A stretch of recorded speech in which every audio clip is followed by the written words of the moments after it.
Buhay na yung aking minarkot na kamiyas. Ayos na ha.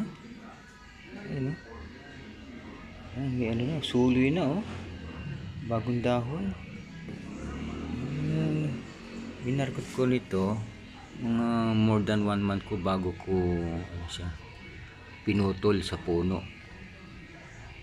Ayan, may ugat siya, tapos nilipat ko dito sa pasong malaki. Ayan ayun parang siyang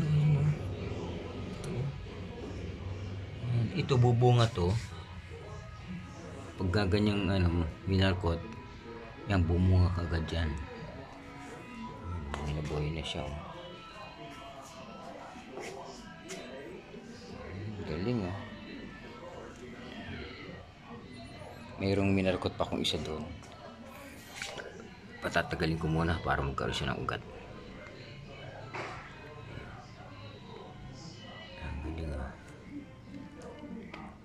Pag bumunga yan, makakuha ka ng dyan pang-asin. Yan.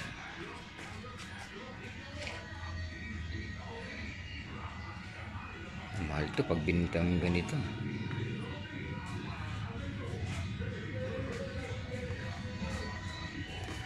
Binila ko siya ng paso sa Wilcon, tapos nilagyan ko siya ng rice hull.